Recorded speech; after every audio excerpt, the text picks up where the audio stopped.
நீங்க ரெகுலரா ஃப்ரைட் ரைஸும் நூடுல்ஸும் வெளியில சாப்பிடுறவங்களா அப்படின்னா இந்த இன்ஃபர்மேஷன் உங்களுக்காக தான். ஃப்ரைட் ரைஸ் சிண்ட்ரோம் இதை கேள்விப்பட்டிருக்கீங்களா? இது ஒரு வகையான கிருமியால வர ப்ராப்ளம்.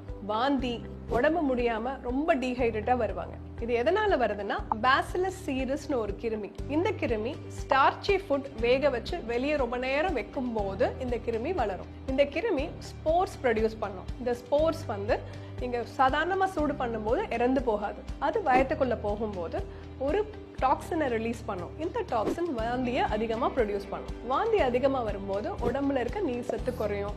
அதனால சிக்காவாங்க. யூஸ்வலா சாப்பிட்டு 1 to 6 மணி நேரத்துக்குள்ள இது வந்துடும். அந்த சமயத்துல வாந்தியை குறைக்கிற மருந்துக்கள், IV ஃப்ளூயிட்ஸ் எல்லாம் கொடுத்தோம்னா அடுத்த நாளே சரியாயிடுவாங்க. அப்படி இல்லாம விட்டுட்டோம் வயதானவர்கள், சிறு குழந்தைகள்னா இதுக்கு கிட்னி ஃபெயிலியர் போகவோ உயிர் சேதமாகவோ வாய்ப்புகள் இருக்கு. ஃப்ரைட் ரைஸ் நூடுல்ஸ் சாப்பிட வேணாம்னு சொல்ல, சாப்பிடுங்க. பட் வீட்டில் செஞ்சோ ஃப்ரெஷ்ஷாக செஞ்சோ சாப்பிடுங்க. அதை அடிக்கடி வெளியில சாப்பிட்றத அவாய்ட் பண்ணுங்க.